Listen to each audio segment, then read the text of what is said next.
எல்லோருக்கும் வணக்கம். நான் doctor Maheswari Hariharan, Madurai nursing home வில்லிவாக்கத்துலேருந்து பேசுகிறேன்.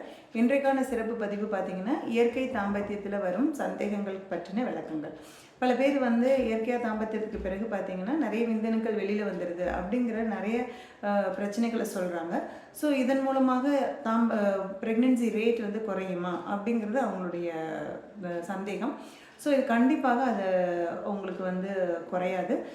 என்னென்னா, அது ஒவ்வொருத்தவங்களுடைய ஆண்களுடைய விந்தணுக்களுடைய தன்மையில் பார்த்தீங்கன்னா, அணுக்களினுடைய வால்யூம் எப்படி இருக்குது, அதில் மில்லியன் கவுண்ட்ஸ் எப்படி இருக்குது, அதில் துடிப்பான அணுக்கள் எவ்வளோ இருக்குது, அதில் வடிவமான அணுக்கள் எப்படி இருக்குது அப்படிங்கிறத பொறுத்து தான் ப்ரெக்னென்சி ரேட் மாறும்.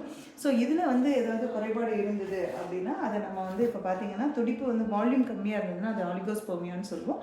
இதில் அதில் துடிப்பான அணுக்கள் கம்மியாக இருந்தது அப்படின்னா அது அஸ்தினோஸ்போமியான்னு சொல்லுவோம்.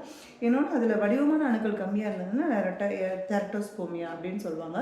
ஸோ இதை பொறுத்து தான் ப்ரெக்னென்சி ரேட் அமையுமே தவிர விந்தணுக்கள் வெளியில் வர்றதுனால ப்ரெக்னென்சி குறையாது. நன்றி, வணக்கம்.